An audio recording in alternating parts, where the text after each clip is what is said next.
Hello hello, je suis Bénédicte et tu écoutes le deuxième épisode de Psy Congossa, là où la psychologie et le Congossa se rencontrent. Ici, le mot d'ordre, c'est d'aborder tous les sujets en profondeur, même ceux qui paraissent légers de prime abord. Aujourd'hui, on va plonger dans une thématique qui touche beaucoup d'entre nous, l'estime de soi. Et pour être encore plus précise, la dualité entre la confiance en soi et l'estime de soi. Comment peut-on avoir une confiance en soi et une grande assurance tout en étant insécure et en se dévalorisant? Pour en parler, j'ai invité Corinne Lemarchand, une femme qui a accepté de partager son vécu avec sincérité. Mais avant d'aller plus loin, je vais la laisser se présenter elle-même. Corinne. Alors du coup, moi c'est Corinne Lemarchand, j'ai 27 ans, je suis célibataire. Et du coup, je suis maman d'un petit garçon de 5 ans et je suis graphiste. Comment tu vas, Corinne? Bah écoute, ça va très bien. Je passe toujours des super moments avec toi. Et je peux en profiter pour te demander quelque chose. Dis-moi. Pourquoi tu m'as choisie pour faire ce podcast? Pourquoi je t'ai choisie? Parce que je trouvais que tu étais la personne parfaite pour parler justement de cette thématique. C'était un peu évident finalement pour moi que ce soit toi. Super, ok. Merci pour ta réponse et pour ton donner. Je t'en prie, ma chérie. Donc aujourd'hui, on parle d'un paradoxe. Donc avoir une confiance en soi solide, mais une estime de soi fragile. Donc beaucoup pensent à tort que les deux ne peuvent coexister et nombreux sont les personnes qui confondent les deux, ce qui crée justement le paradoxe. Corinne, est-ce que toi aussi tu as confondu les deux et comment tu définissais l'estime de soi avant? Alors avant, pour moi, l'estime de soi, ça n'existait pas parce que j'avais confiance en moi, donc je m'estimais forcément. Et c'est quand on se rend compte, c'est quand on agit d'une certaine manière qu'on se rend compte qu'on n'a pas tellement d'estime. Comme je peux dire souvent, quand on envoie des pavés aux gens, or qu'on a une confiance monstre, bah en fait on est un peu dans une dualité entre nous en disant moi, Corinne, je suis capable d'envoyer un pavé aux gens. Genre, bah ouais. Après, je dis pas que parce qu'on envoie des pavés, on ne s'estime pas. Hein. Attention à ceux qui nous écoutent. Parfois, un pavé, c'est nécessaire. Mais voilà, ça peut porter à confusion parfois. Et oui, j'ai confondu les deux. J'ai confondu les deux peut-être quasiment toute ma vie, quoi. Toute ma vie, j'avais une estime de ma propre personne qui était assez basse, mais une confiance très haute. Ok, c'est hyper intéressant. Et ça montre qu'effectivement, ce sont deux choses bien distinctes. On va définir ensemble ce qu'est la confiance en soi et l'estime de soi, afin de clarifier ces notions qu'on a tendance à confondre. La confiance en soi, c'est la capacité à croire que l'on peut réussir quelque chose, que l'on est capable de se lancer et qu'on est capable d'oser. L'estime de soi, c'est le regard global qu'on porte sur nous-mêmes, la valeur que l'on se donne, indépendamment de ce qu'on réussit ou pas. Si tu devais décrire ta relation avec toi-même en ce moment, comment la résumerais-tu? Je la trouve assez biaisée parfois. Je peux avoir une très bonne relation avec moi-même, comme je peux avoir une relation assez compliquée. Je vais parfois être très exigeante avec ma propre personne, et des fois je vais être très laxiste pour des choses où je devrais faire preuve d'un peu plus d'exigence. Souvent dans mes relations amoureuses, mais c'est là où pour le coup je trouve qu'il y a quand même une relation assez biaisée. Et toi, du coup, comment tu te trouves avec ta propre personne? Est-ce que tu te considères comme ta meilleure amie ou tu te considères comme ta ops? Ouais, ta ops, concrètement. Pareil que toi, dans la mesure où elle est plus apaisée quand même. Parfois, je suis aussi très exigeante. Même le mot exigeant n'est peut-être pas le plus adéquat. Parfois, je peux être méchante envers moi-même, tu vois. Parfois, je me parle d'une façon... je me permettrais pas de parler comme ça à une amie, tu vois. Je peux pas dire que je me comporte comme ma meilleure amie parfois. Mais malgré ça, parfois, j'arrive à avoir de la compassion pour ma personne. C'est déjà très bien. Ouais, et j'arrive à m'écouter aussi. Donc, écoute, c'est une relation un petit peu instable, mais on travaille dessus. C'est bien. Du coup, tu parlais de ta relation aussi parfois compliquée avec ta personne. J'entends un petit peu de dévalorisation à certains moments de ta propre personne. Donc, du coup, à ton avis, quelle a été la cause de cette dévalorisation? Est-ce que ton entourage proche, donc ta famille, amis, camarades d'école, contribue à cette image que tu as de toi? Alors, pas de dévalorisation à proprement dit. Je dirais plus un manque de reconnaissance. dans le sens où, ok, tu es une très belle fille, mais tu es pas une fille intelligente. Ok, t'es une fille, t'as peut-être réussi à faire quelque chose de pas très valorisant, style une galipette, waouh, c'est génial parce que tu l'as fait au milieu de ton salon. Mais quand tu ramènes des bonnes notes, on te dit pas, ah, c'est génial, tu peux faire plein de choses, t'es une fille intelligente, etc., etc. Donc oui, ça c'est ce que j'appelle du manque de reconnaissance, parce que en fait, en grandissant, on se dit pas qu'on peut être autre chose que belle. Voilà. Et je pense que c'est un peu le lot de beaucoup de femmes, parce qu'on dit pas à un petit garçon qu'il est beau à longueur de journée, parce qu'on en a rien à foutre, on préfère lui dire qu'il est fort. C'est pour ça que les hommes préfèrent être des hommes forts, qui ne pleurent pas, plutôt qu'être un homme qui exprime ses émotions et qui te dit les choses. Donc oui, je dirais que ça vient d'abord de la famille.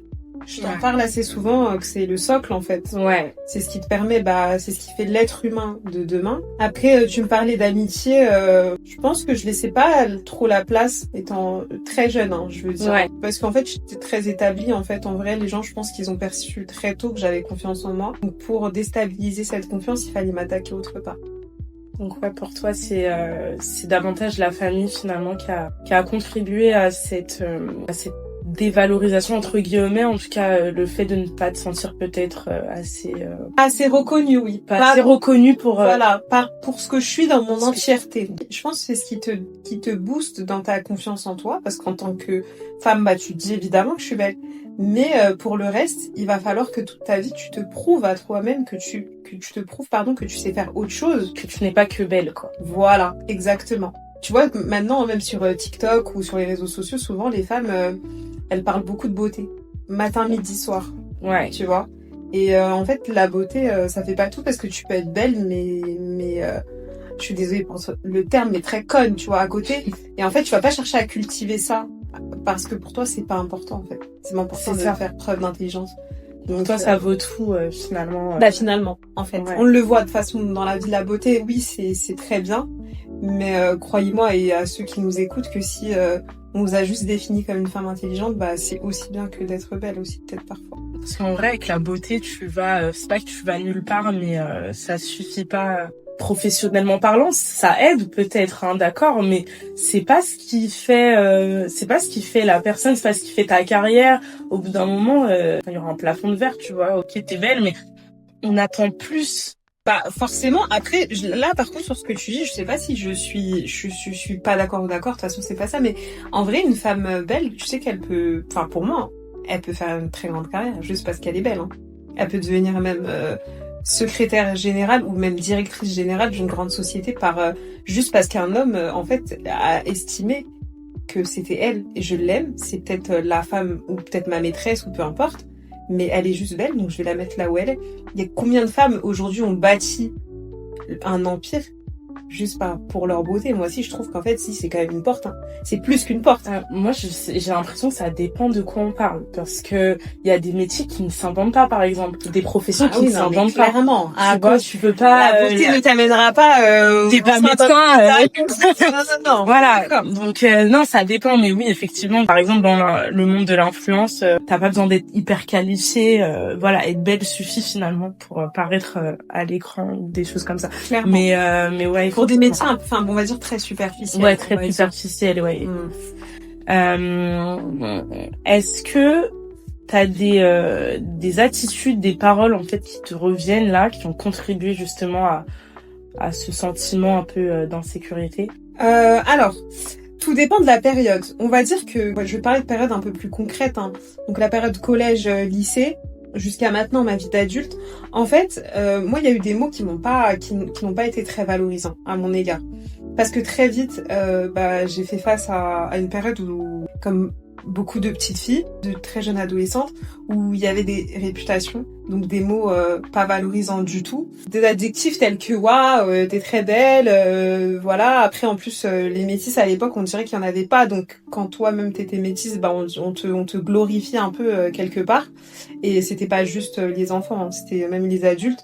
Donc toi tu te sentais un petit peu comme la reine du pétrole, mais à côté de ça, de la mêlée. Voilà, au-dessus de la mêlée. Non mais oui, clairement on peut le dire, hein. Et c'est pas contre qui que ce soit que je le dis, mais c'est un peu ce qu'on fait croire aux métisses. Et en même temps, à côté de ça, en fait, on t'insulte un peu de tous les noms d'oiseaux. On te prête des relations avec des hommes alors que tu les connais ni de Kevin ni de Marie-Joseph. Donc je veux bien, tu vois, qu'on me prête des relations, mais à l'époque c'était un peu ce qui m'a détruite. Tout à l'heure, je te disais qu'il fallait taper autre part. Je pense que moi, le mensonge, c'est ce qui m'a un petit peu, un petit peu peinée quand j'étais petite, parce qu'il fallait constamment que je me justifie de mes relations avec tel ou un tel. Et en fait, des fois, t'allais devant ces mêmes personnes-là et tu leur disais, on se connaît, ils te disaient oui, on se connaît. Et toi, tu les connaissais pas, en fait. Donc ouais, c'était compliqué, parfois. Est-ce que inconsciemment, tu ne te serais pas toi-même identifié parfois à tous ces adjectifs, donc des plus glorifiants Oui. Alors oui, dans le sens où quand on te dit que t'es belle matin, midi, soir, oui, tu te prends pour cette réincarnation de la déesse de la beauté. Donc pour toi, moi je choquais certaines personnes quand je disais que je me trouvais aussi belle, voire plus belle que Beyoncé. Mais comme j'ai pu déjà le dire, j'enlève rien à la beauté de quelqu'un si je pense que ma beauté est au-dessus. En fait, pour moi, j'incarnais quelque chose parce qu'on me faisait croire ça. Et à côté de ça, oui, tu vas t'identifier à l'oiseau par lequel on t'a qualifié, au nom d'oiseau par lequel on t'a qualifié, parce qu'en fait, on te le répète tellement que tu finis par te dire, ouais, je suis ça, mais et alors? Limite, je suis... mais je suis ça. Oui, je suis ça, et donc, qu'est-ce qu'on doit faire, en fait? On doit faire quoi? Et en fait, c'était aussi, encore une fois, une carapace, parce que il fallait pas qu'on me marche dessus, donc il fallait que je prouve aux gens que je suis bien plus forte que ça, en fait. Donc oui, tu finis par t'identifier à la manière dont on te perçoit quelque part. À quel moment ton manque d'estime de soi se manifeste le plus fort? Je dirais dans mes relations amoureuses. Dans mes relations avec les hommes, je vois pas un autre moment où mon manque d'estime se manifeste. Typiquement, avec les hommes, je me suis vue faire certaines choses que je ne ferais jamais ailleurs. Mais littéralement, dans l'amitié, je ne mets pas mon cœur parce que c'est un terrain dans lequel je nage plutôt très bien, tu vois. En famille aussi, mais dans mes relations avec les hommes, c'est très compliqué. Est-ce que tu as des exemples? Déjà, tu disais qu'avec les amis, tu n'avais absolument pas ce problème-là. En fait, j'ai pas besoin, selon moi, de faire quoi que ce soit pour avoir un ami, tu vois. Moi, j'estime qu'un ami, ça vient, comme ça vient, tu vois. Le comportement que j'ai amicalement, j'aurais aimé l'avoir amoureusement. Avoir cette confiance, tu vois. Se dire que ça viendra quand ça viendra, ça vient à moi, ça vient pas, tant pis, tu vois. Par exemple, lorsque, je sais pas, t'es en conflit avec une amie, est-ce que tu te mets à douter de toi? Ça, par contre, j'ai aucun mal à me remettre en question. C'est même pas forcément se remettre en question, mais tu vois, ce manque d'estime, justement, que tu peux avoir avec les hommes, avec des amis, etc. C'est quelque chose que tu n'as pas, tu te sens pas diminué. Non, tu ressens pas pas du tout. Okay. Pas le même sentiment qu'avec un homme. Par exemple, tu sais, y en a qui parlent de gourmand d'amitié. Ouais. Je sais pas comment ça peut exister, tu vois. Ah ouais, carrément. Ah ouais, littéralement. D'accord. C'est, on m'a souvent reproché de justement un peu m'en foutre, tu vois.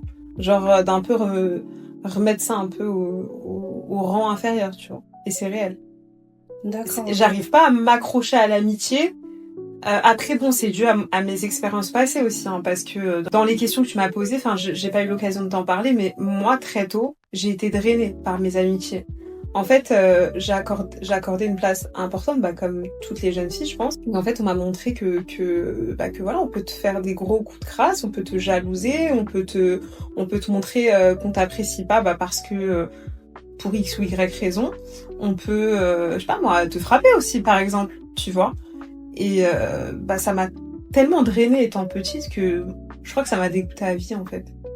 Ça m'a dégoûté à vie de ce qu'était l'amitié. Après, je trouve que l'amitié, c'est beau, mine de rien, tu vois. Quand t'as vraiment une amie, c'est magnifique. Ah, mais ouais. Un ou une amie, hein.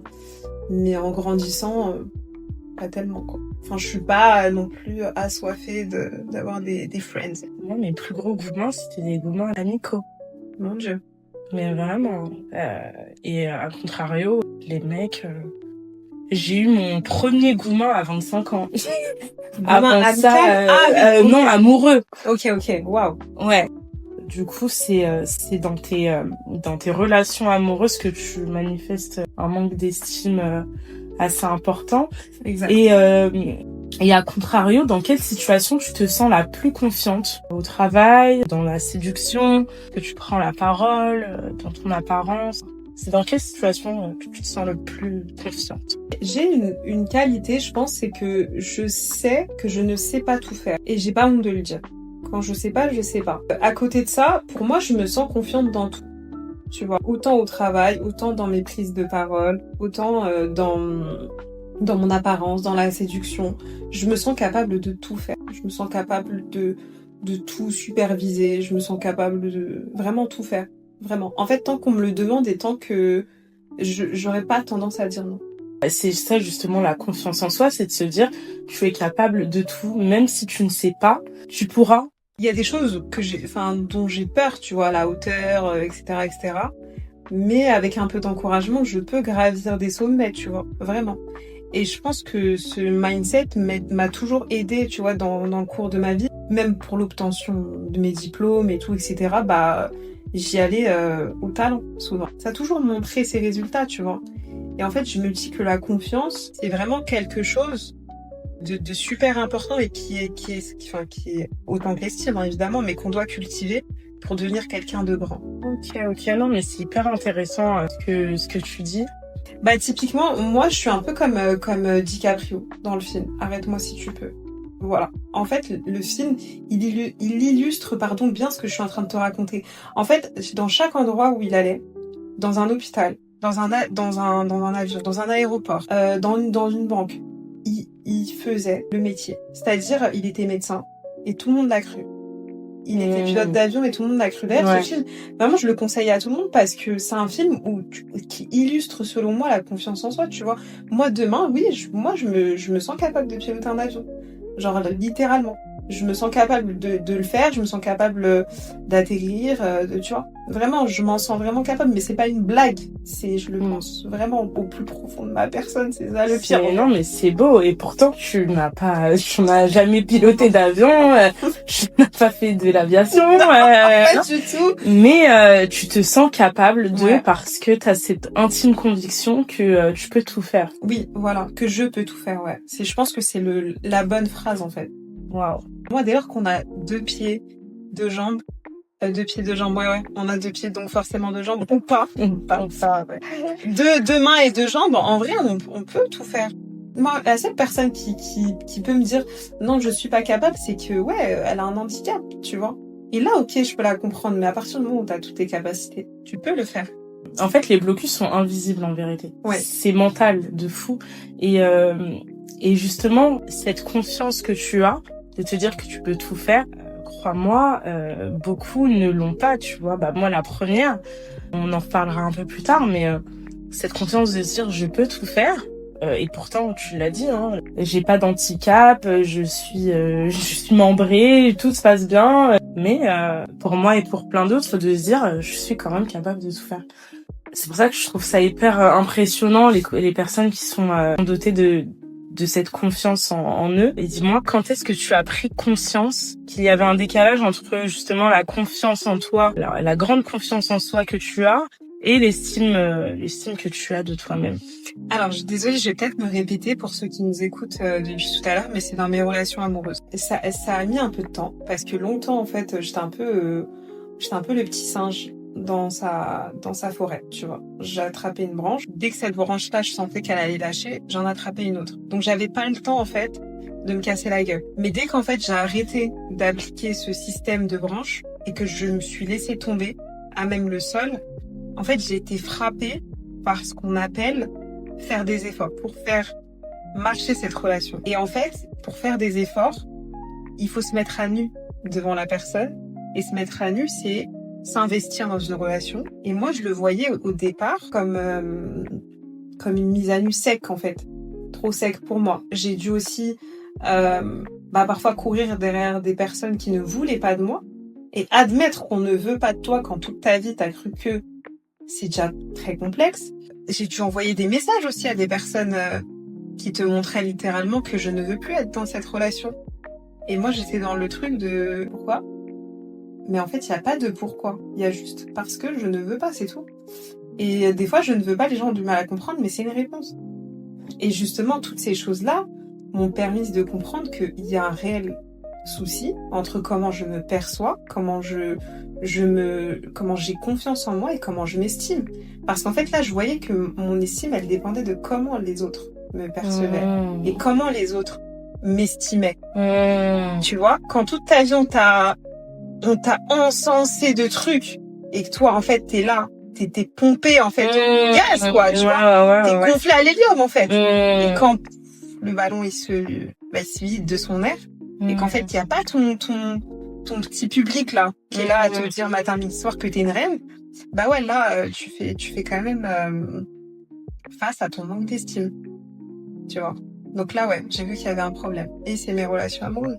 C'est à partir de quand que tu t'en es rendu compte? Et quand je te demande quand, est-ce que c'était lors de ton adolescence? Est-ce que c'était plutôt à l'âge adulte? Au début de ma vingtaine. Au début de la vingtaine, donc à l'âge adulte. Ouais, c'était quand même à l'âge adulte, ouais, parce qu'avant, j'appliquais toujours ce système-là. En fait, c'est un système un peu de piratin. Vraiment. C'est ce qui te permet de t'anesthésier des souffrances. Tu peux souffrir, certes, mais tu souffres jamais longtemps. Parce que tu n'atterris pas, en fait. Donc ouais, c'était au début de l'âge adulte. Où là, vraiment, t'as envie de te poser, t'as envie de construire des choses. Parce que, voilà, tu prends de l'âge, entre guillemets, qu'on s'entende bien. Mais là, ouais, là, ça a commencé à être compliqué, ouais. Parce que là, tu fais face à des trucs où t'as pas l'habitude, tu vois, où souvent c'était les autres qui le faisaient, donc ouais, là c'était dur. C'était dur pour moi. Et là, j'ai connu mes premières vraies tristesses, je pense. J'ai connu on va dire mes premiers vrais chagrins. Je peux te dire, genre je peux avoir pleuré pour chacune de mes relations parce que j'y mets du cœur, tu vois. Mais là, vraiment, c'était dur, ouais. C'était dur. C'est hyper intéressant ce que tu dis et surtout l'analogie de l'hélium lorsque tu te sens dans les airs, etc. et que finalement tu retombes net. C'est une drogue, je pense, quelque part. Je pense qu'il y a les gens ne se rendent pas compte pourquoi aujourd'hui le monde des réseaux sociaux fonctionne aussi bien. C'est parce que c'est une drogue de recevoir de l'attention. C'est une drogue, en fait, les gens se droguent à ça, en fait, d'avoir les directs, par exemple. Quand tu te mets en direct sur les réseaux sociaux, t'as des gens qui te regardent et en fait, c'est lunaire, en fait. En vrai, tu parles, tu racontes n'importe quoi. Par exemple, les gens se maquillent et je suis en direct et ils te posent des questions. Pourquoi tu utilises ça et pourquoi il y a le culte de soi, ouais. Exactement. C'est une drogue. Et ça, on le voit bien. Et je pense que oui, j'étais accro à ça, en fait, quelque part. Ouais, c'est hyper fort ce que tu dis. Si tu devais justement noter ton estime de soi sur 10, tu te donnerais combien? Et pourquoi? Je mettrais 5. 5 parce que... Non, je mettrais 6. Allez, 6. Je vais arrêter d'être dure avec moi-même. Je mettrais 6 parce que je sais qu'il y a des choses que je ne ferai plus, mais il y a des choses que je fais encore. Ok. Voilà. Donc je mettrais 6. Le petit point parce que j'ai 27 ans aujourd'hui et que je pense que je commence à atteindre un peu l'âge pour moi, du prime, de mon prime. Pour moi, parce que bon... Comment je le définis, moi je pense qu'à 30 ans, on se sent un peu plus aligné avec soi-même, tu vois. Les 4 derniers points là qui sont à travailler, je dirais que c'est vraiment être aligné avec moi-même. Genre, typiquement, quand je dis stop, c'est stop. C'est pas stop, mais si tu me ramènes une voiture, c'est ok. C'est ça, tu t'es dit une chose, tu le fais.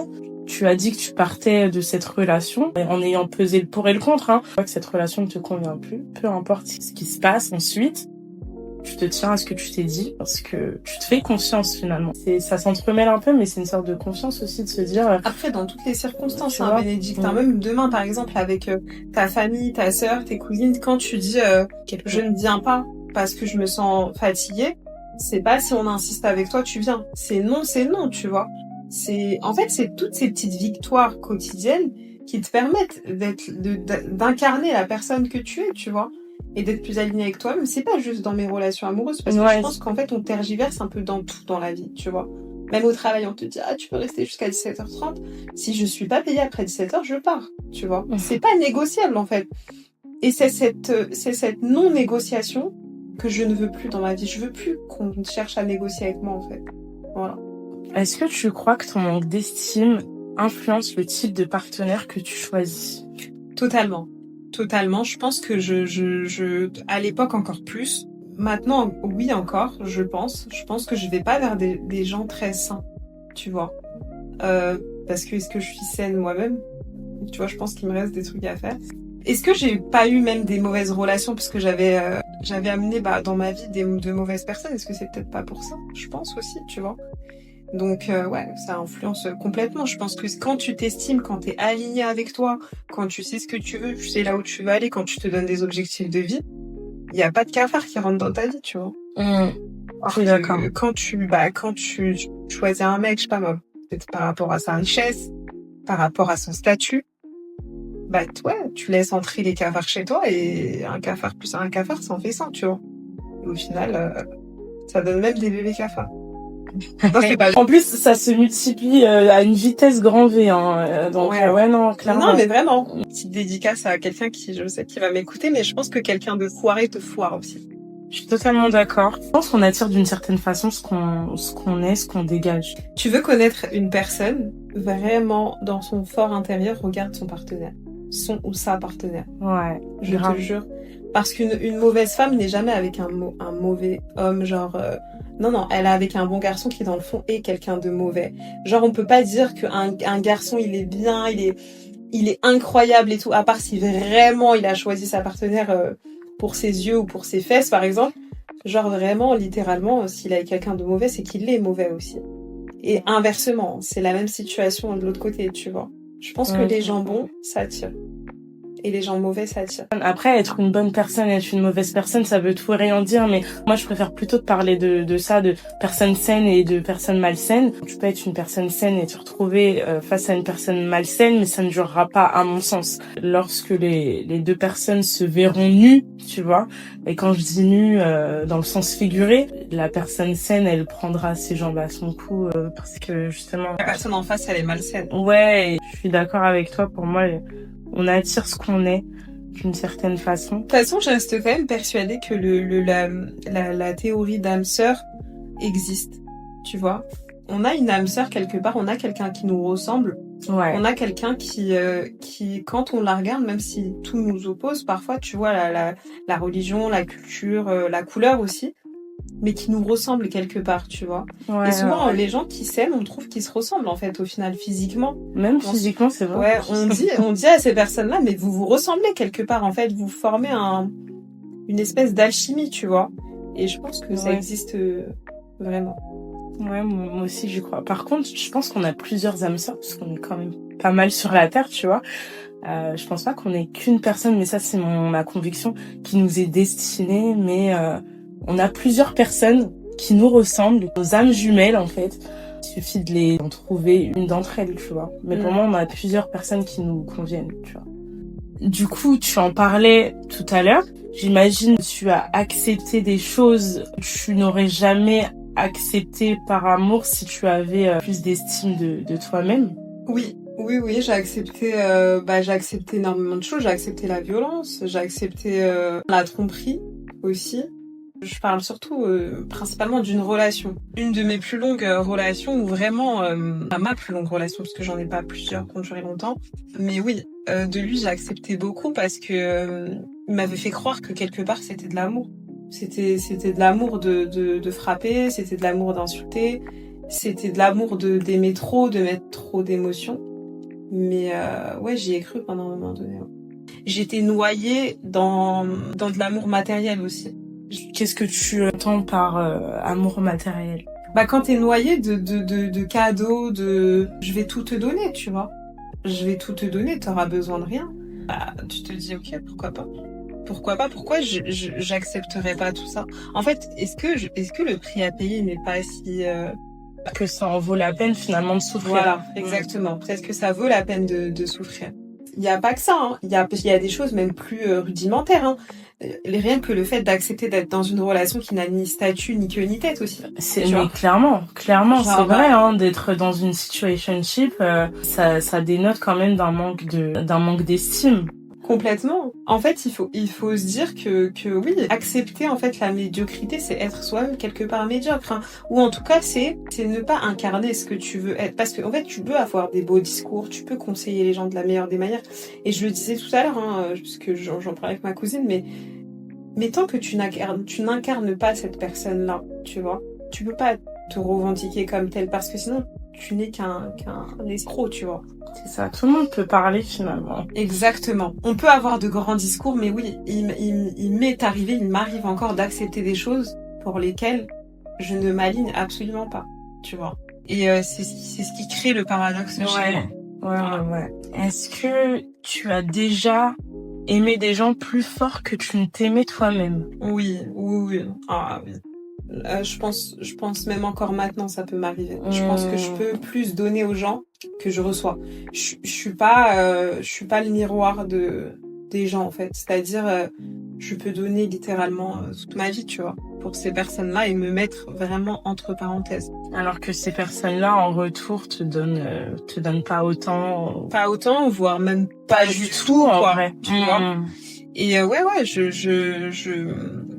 ça peut m'arriver complètement. Ça peut m'arriver et ça m'arrive encore.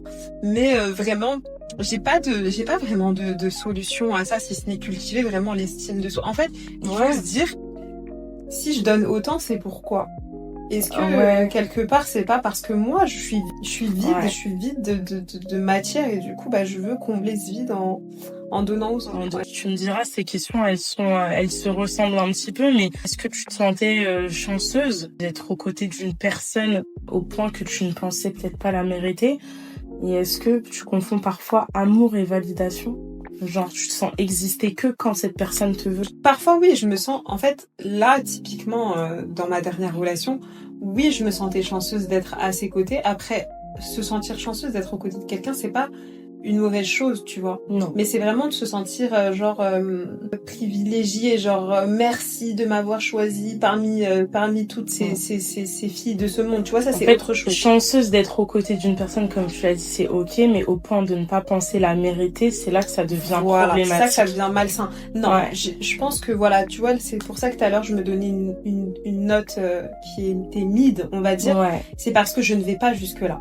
Je ne vais pas jusqu'à me dire je suis un caca pourri et merci de me prendre en tant que caca pourri, tu vois. Ouais, c'est pas à ce point-là. Non, c'est pas à ce point-là. Est-ce que je confonds parfois amour et validation? Oui, parce qu'en fait, je suis un peu quelqu'un qui suis dans le mérite. Tu vois, pour moi, c'est je fais de belles choses, tu vois, je suis bien et tout, etc.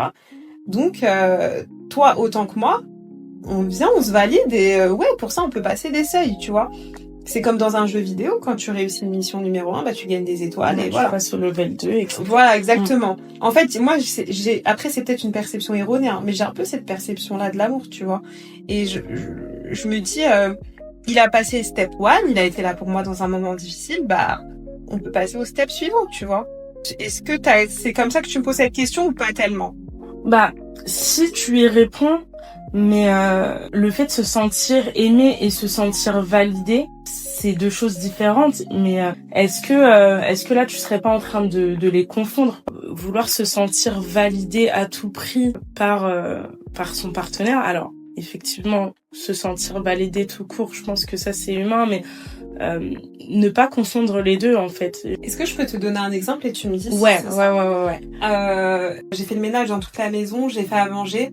Est-ce que tu es fière de moi? Est-ce que ça va changer ma perception de ma personne? Exactement. Ok. Exactement. Non.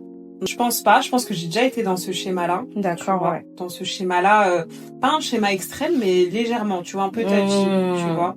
Genre, j'ai fait beaucoup de choses, donc t'es censé m'estimer bien plus que je ne le crois, tu vois. Ouais. Mais je pense que je sors un petit peu de ça maintenant. Je me détache un peu de ça, mais je pense avoir déjà été dans ça, légèrement, quand même, parce que ça me dit quelque chose, tu vois. Après, je pense que en tant que petite fille qui n'a pas forcément eu son papa, tu vois, tu cherches un peu cette relation paternelle auprès de ton homme, donc t'as envie qui te félicite comme un papa. Genre, je suis fière de toi, c'est bien ce que tu fais. Tu sais, t'attends un petit peu sa validation à chaque fois. Genre, regarde ce que j'ai fait aujourd'hui et tout. Et tu te dis, j'ai besoin qu'il me dise que c'est bien, tu vois. Ouais. Et la dernière question dans cette question, est-ce que tu te sens exister que quand? Alors, je me sens valorisée. Oui. Je me sens, je te disais, c'est une drogue, de toute façon. L'amour des autres.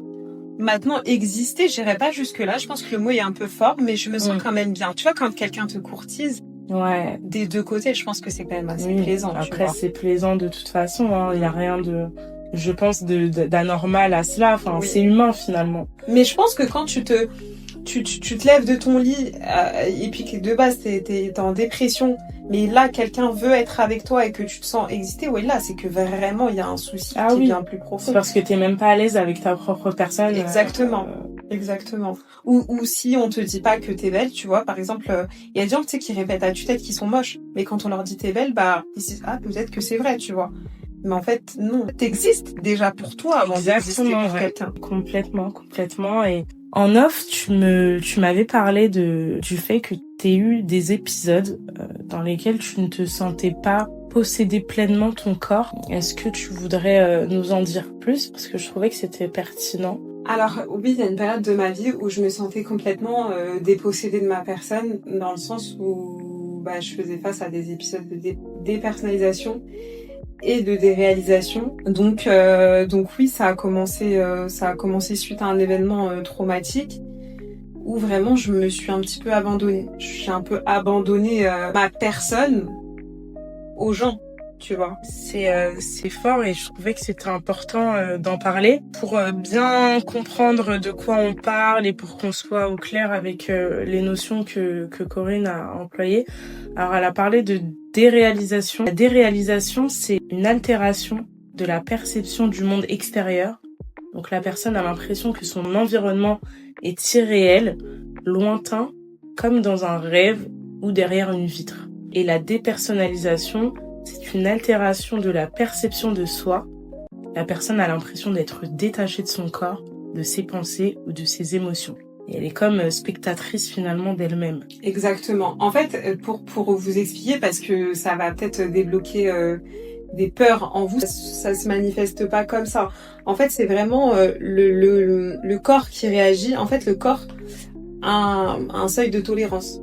Quand le seuil de tolérance a été atteint, le corps, en fait, coupe pour nous mettre en sécurité. C'est pas le corps, c'est le cerveau qui coupe, en fait, pour qu'on puisse se mettre en sécurité. Exactement. Émotionnelle, en fait. Et quand il a senti que c'était peut-être trop pour moi, il m'a mise dans une sécurité émotionnelle qui m'a complètement détachée. Maintenant, ça peut paraître très angoissant. Sur le coup, je vous mens pas, ça a été une période très dure pour moi. Mais quelque part, avec le recul aujourd'hui, je pense que ça m'a permis d'être anesthésiée de pas mal de choses. Mais suite à ça aussi, j'ai pas mal d'amnésie post-traumatique puisque j'ai oublié plein de parties de ma vie aussi.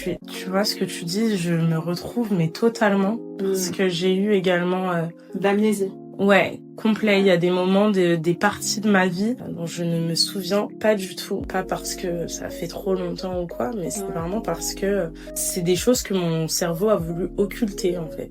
Complètement. Pour me protéger. Et pareil, tu vois, on parle de dépersonnalisation. J'ai eu des épisodes également où je ne possédais pas mon corps. 100%, ça veut dire que j'étais physiquement là, mais j'étais complètement détachée. Après, si on prend pas de recul, si on n'analyse pas la situation, ça peut être juste un moment qu'on passe, qu'on ne vit pas pleinement, quoi. En fait, voilà. Et je pense qu'il y en a pas mal qui sont également sujets de cela. Peut-être ils ne savent peut-être pas mettre de mots là-dessus, tu vois. Typiquement, à cette période-là, moi, j'ai été spectatrice d'un accident où il y a un mec, j'étais à Gennevilliers. Il y a un mec qui a fait un accident. Il a volé avec sa moto. Mais volé, il est retombé au sol. Je ne ressentais rien. Mais pas de choc. J'ai dû faire mine d'être choquée parce que je voyais, en fait, le choc sur le visage de tout le monde. Mais en fait, j'étais déconnectée de ma propre personne. Et il y en a qui vont me dire, oui, mais peut-être que c'est la drogue, etc. Je ne prenais pas de drogue. Ça n'a rien à voir avec ça. C'est vraiment un choc post-traumatique, en fait, et ça laisse des séquelles parce que, aujourd'hui, cet état ne me terrorise pas, mais l'état, quand il est poussé au bout du truc, où vraiment autour de toi, tu ne reconnais plus rien, t'as l'impression d'être étrangère de ce monde, si là, ça fait peur. Ça fait peur. Et suite à ça, moi, j'ai eu un suivi quand même psychologique, parce que je me sentais un peu devenir ouf, en fait, parce que tu t'expliques ça aux gens, les gens, ils sont un peu en mode « Hein, quoi ? De quoi tu parles ? T'étais pas juste fatiguée ?» Non, non, j'étais pas fatiguée, tu vois, j'étais en pleine forme, mais Mais voilà, ça a été quand même quelque chose qui m'a... parce qu'on parle initialement d'estime ou de confiance, tu vois, mais où vraiment j'ai dû faire preuve de confiance. J'ai dû me faire confiance, en fait, pour reprendre possession de ma personne. En fait, c'était plus l'estime, là, que je m'estime ou pas, ça servait à rien, en fait. C'était vraiment la confiance. Ouais. Où fallait que je me dise, hey, Corinne, en fait, tu es ça, tu incarnes ça, tu as fait ça, regarde. En fait, il fallait que je me remémore plein de trucs. J'en venais même à regarder des photos de moi, par exemple, pour me réapproprier, en fait, cette partie de moi qui avait été laissée quelque part, tu vois. L'amnésie, c'est pareil. Je ne l'ai jamais forcé avec mes souvenirs. Je m'en souviens pas, c'est pas grave, tu vois. Mais, par exemple, à me poser des questions, des fois, je vais être devant la personne, il s'est passé ça, les gens vont me dire oui. Et moi, je suis complètement spectatrice de ça, tu vois. Genre, t'as aucun souvenir. Parfois, on me rappelle des choses... Après, c'est une protection, hein, vraiment. Ouais, c'est une protection, mais moi, tu vois, le fait de ne pas me rappeler, il y a des choses pour lesquelles on s'en fiche, tu vois. Mais d'une certaine façon, moi, j'ai une hantise de perdre la mémoire, tu vois. Ça, c'est ma phobie sur Terre, tu vois. Waouh. Ouais, c'est vraiment ma plus grande peur. C'est d'ailleurs pour ça que j'adore les photos. Capturer l'instant. Pour moi, c'est hyper important. C'est hyper important de capturer les moments, etc. Parce que j'ai une peur viscérale d'oublier. Et tu vois, il y a plein de moments justement dont je ne me souviens pas. C'est pas forcément des moments traumatisants, mais c'est survenu à une période de ma vie où j'étais pas bien du tout, où j'étais traumatisée entre guillemets. C'est des moments qui ont sauté, que j'ai juste occulté parce que j'étais en dépression par exemple, tu vois. Oui. Et souvent les personnes dépressives ont des épisodes justement d'amnésie, voilà. C'est ce qui leur permet aussi d'aller mieux, tu vois. C'est comme on peut parler aussi du déni de grossesse ou du coma. Ouais. C'est ce qui permet à ton corps de se soigner, mais là le truc, moi après, hormis la religion, hormis toutes les choses qui te permettent toi en tant qu'être humain peut-être de te sentir mieux ou de t'accrocher à quelque chose, là il fallait vraiment que je reprenne confiance en moi. En fait, il fallait vraiment que je me dise, par exemple, rien que sortir pour moi c'est compliqué, il fallait que je sorte, mais vraiment il fallait que je m'accroche à l'extérieur pour me dire qu'il existe un endroit où je vais me sentir bien, tu vois. Je suis pas là pour souffrir, en fait, en réalité. Donc ouais, ça a été vraiment un événement traumatisant, tu vois. On parlait toutes les deux de dépersonnalisation, donc du fait de ne pas posséder pleinement son corps. Est-ce que tu t'es sentie parfois dépossédée de ton corps dans ton intimité avec les hommes? Certainement, oui. Il y a des moments où je pouvais être totalement absente. Oui, totalement absente et en fait, laisser un petit peu la vie... faire son chemin toute seule. Je suis une personne qui aime bien imager les choses, tu vois, pour que aussi, c'est un podcast, donc c'est important que vous puissiez aussi comprendre, mais quand tu laisses le petit train faire son bout de chemin tout seul, tu vois, et que t'es plus là à assister, à jouer avec tes mains et tout, juste tu propulses le truc, tu vois. J'étais comme ça avec ma vie. J'ai laissé propulser à une période. Oui, après, il faut te raisonner et te réapproprier tes gestes, tes mots, ton corps. Ouais, c'est ça. Hyper important pour l'estime de soi aussi. Ah oui, clairement. Ouais. Parce que en fait, dans ces épisodes-là, des réalisations de dépersonnalisation, je pense que c'est là où mon estime, elle n'existait plus du tout. On a beaucoup évoqué ton manque d'estime de soi. Maintenant est venu peut-être le moment d'un peu plus mettre le focus justement sur ta grande confiance en soi. Tu en as toi-même parlé, hein. Tu n'as pas peur d'oser, de te lancer, tu as une confiance en soi qui dépasse l'entendement, tu peux construire énormément de choses. Tu es entrepreneuse aujourd'hui, tu es graphiste en freelance et on sait à quel point ça nécessite d'avoir une certaine confiance en soi pour entreprendre dans la vie. Je me demande donc, comment as-tu fait pour bâtir cette confiance en soi immense? Est-ce que c'est venu avec le temps? Est-ce que c'est plutôt naturel chez toi? Brique par brique. Si vous avez la ref, non, vraiment... En fait, déjà, je pense que c'est inné chez moi. Je pense que c'est inné dans le sens où mon père, ce qui m'a quand même transmis de l'ombre, c'est ça. C'est bien. Ouais, c'est vas-y, ma fille, tu es capable de... Fais-le, il faut que tu te... En fait, si je dois vous parler de mon père rapidement, mon père, c'est quelqu'un qui est dans la débrouillardise la plus extrême. C'est-à-dire, mon père, il est un peu capable de tout aussi. Je sais que s'il l'appelle, il aura une réponse forcément à me donner. C'est très rare qu'il dise je sais pas. En fait, il m'a toujours dit débrouille-toi, vraiment. ne dis jamais non, je sais pas, etc., etc. Tu vois, si je te dis je veux pas, c'est je veux pas. Si je veux pas, c'est parce que j'en ai pas envie. Mais mon père, ça, il me l'a transmis. Donc ça, déjà, ça joue beaucoup sur ta confiance en toi. Mon père, moi, il nous emmenait tout faire, tu vois. Il m'a appris à nager, il m'a appris à faire du vélo, il m'a appris à faire plein de trucs. Il m'a enlevé les petits trous très tôt de mon vélo, tu vois. Ça veut dire, c'est ok, tu peux te casser la gueule, tu vois. Je vais te casser la gueule aussi derrière si tu fais pas bien, tu vois. C'est un peu peut-être par la torture aussi qu'il nous a appris. Torture, c'est un grand mot, mais c'était vraiment aie confiance en toi, tu vois. Par la peur, peut-être. Oui, la peur. Voilà, la peur. Après, le physique aussi, ça aide. Je vais pas mentir, tu vois.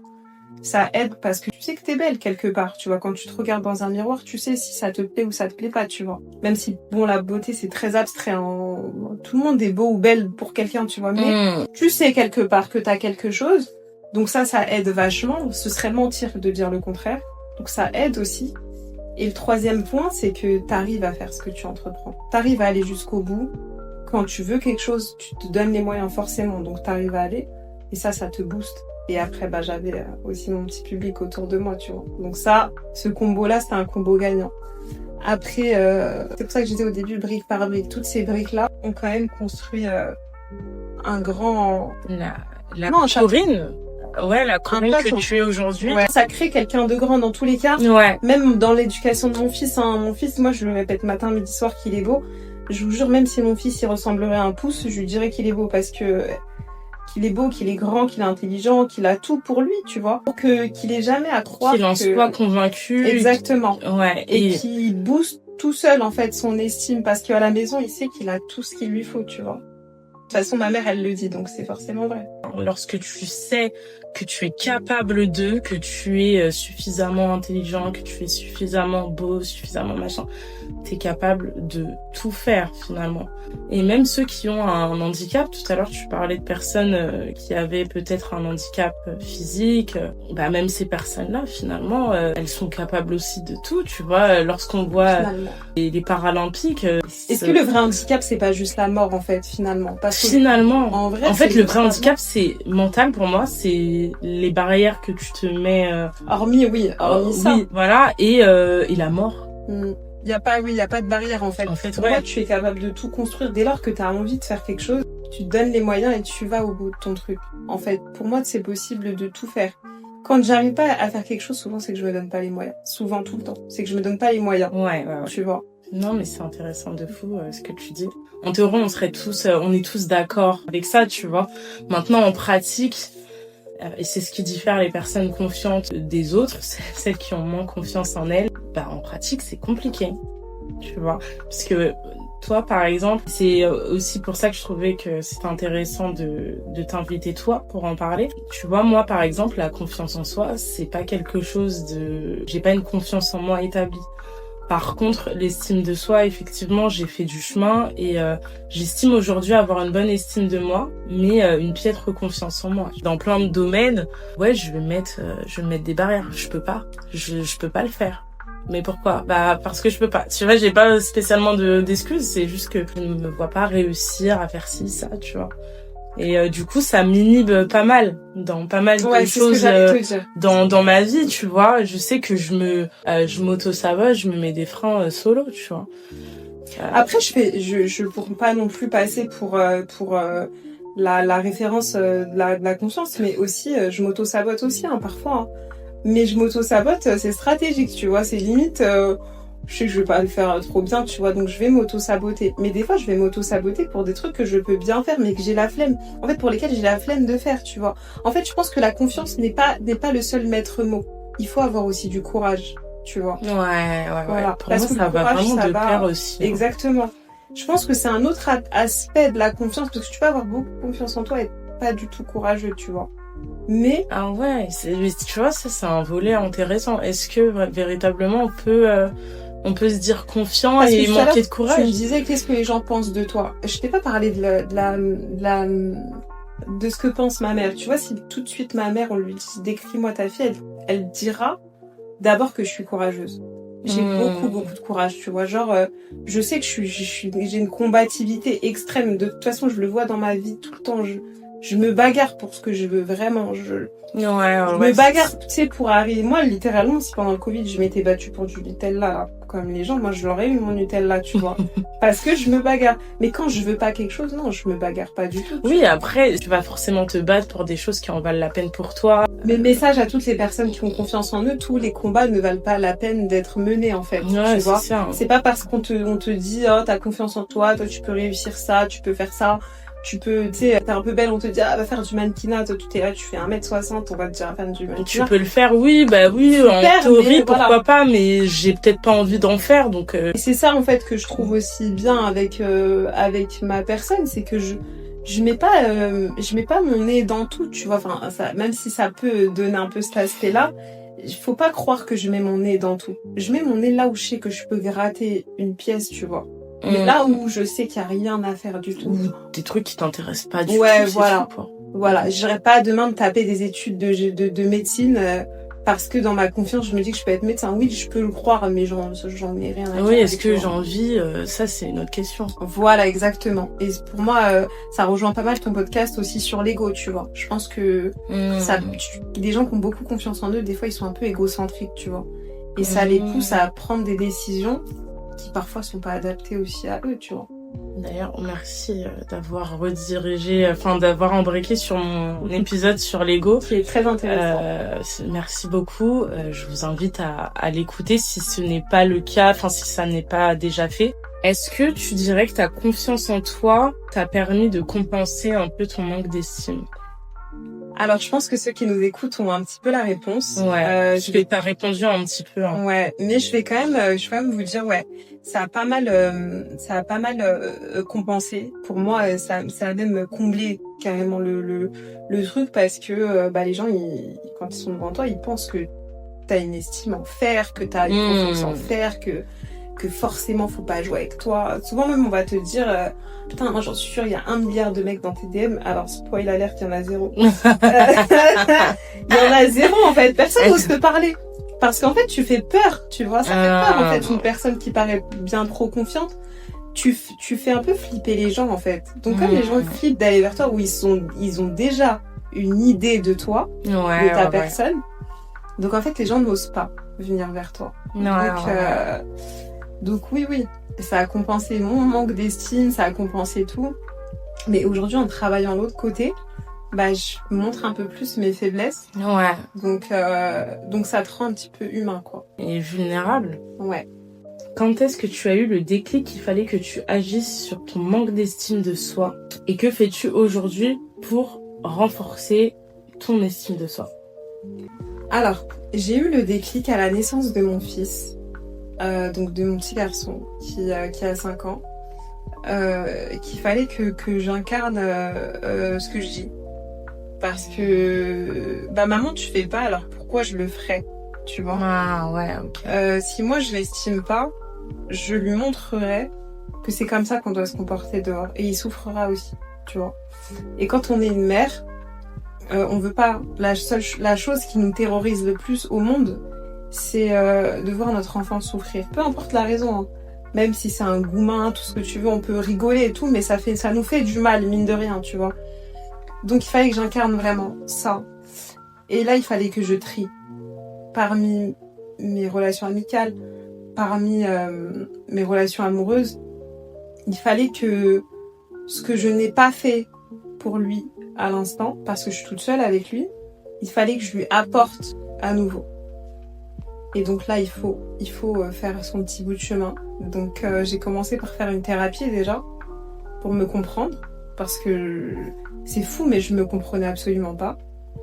Donc j'ai compris plein de choses à travers cette thérapie.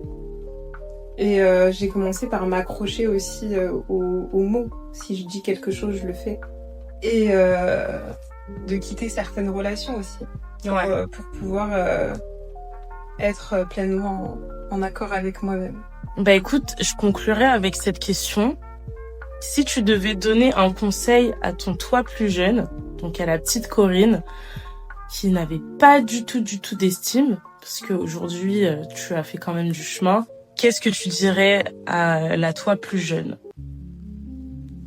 La première chose que je dirais, Je sais que ça va pas te surprendre, mais c'est vraiment écoute ta mère. Écoute ce que ta mère te dit. C'est bateau, mais c'est réel. Vous qui êtes peut-être plus ou moins jeunes, à un moment donné, on va se rendre compte que ce que nos parents nous disaient, c'était réel. C'était surtout ça que je me disais à moi plus jeune. Parce qu'en fait, j'ai pas vraiment de message à me faire passer, en fait. Parce que ce parcours m'a mené à ce que je suis maintenant, à la femme que je suis maintenant. Tu parlais de mastodonte tout à l'heure, même si bon, c'est très valorisant, mais tu dis pas ça pour rien, tu vois. Tu dis ça parce que tu perçois quelque chose, et sans tout ce parcours aussi chaotique qu'il a pu être par moments, tu vois.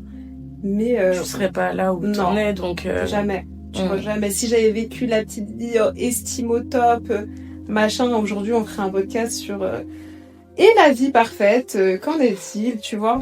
Mais c'est pas le cas. Je pense que les gens les plus écorchés ont les plus belles vies, tu vois. Si tu commences à être écorché à 30 ans, tu finiras foiré, tu vois. Donc, je préférais être foiré plus tôt et... pour aujourd'hui éclore et devenir cette femme-là. Ouais, exact. Tu vois, au final, je suis comme du bon vin. Ouais, en fait. Voilà. Ouais. Donc, je me bonifie avec le temps. Et j'aime bien cette idée de moi-même, tu vois. J'aime bien regarder des photos et me dire qu'est-ce que je suis maintenant, tu vois, qu'est-ce que je suis incroyable ou qu'est-ce que je suis... Pas forcément incroyable, on s'en tape en fait, mais je suis bien, tu vois. Ouais. Mais si j'avais un seul truc, vraiment, ça aurait été vraiment écoute ta mère. Ouais, vraiment, écoute-la, respecte-la, honore-la. Si elle te dit sors pas, force pas en fait. Force pas la vie, tu vois. Oui, tu vivras, de toute façon, t'auras le temps. Et nos mamans, elles nous l'ont dit.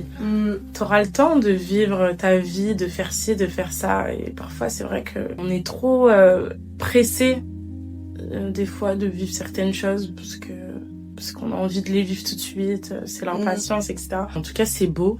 C'est beau. Big up à toutes nos mamans. Disons que le podcast touche à sa fin. En tout cas, sur une belle note. Merci beaucoup, Corinne. Merci à toi de m'avoir de m'avoir invitée. Merci à toi de m'avoir donné cette opportunité de participer à ces épisodes que je trouve géniaux. Oh, c'est trop gentil. C'est trop gentil. Bah écoute, merci à toi de t'être confié autant, d'avoir donné ta personne, de ton temps. J'ai adoré enregistrer cet épisode avec toi, vraiment. Merci. Voilà, je trouve que t'es une personne hyper inspirante, incroyable, et c'est la raison pour laquelle je souhaitais que ce soit toi qui parle de ça, de confiance en soi et d'estime de soi. Tu fais beaucoup de choses. Tu es graphiste freelance. Je mettrai tes réseaux sociaux en description, comme ça vous pourrez voir un peu ce qu'elle fait. Faut savoir que c'est elle qui a fait mon logo, le logo du podcast Psycho. Ouais, exactement. Je vous mettrai tous ces réseaux. Je vous remercie d'avoir écouté cet épisode en entier. Et je vous souhaite une excellente journée, une excellente soirée. Tout dépendra à l'heure à laquelle vous m'écouterez. Et on se dit à très vite pour un tout nouvel épisode de Psycho. Ciao, ciao!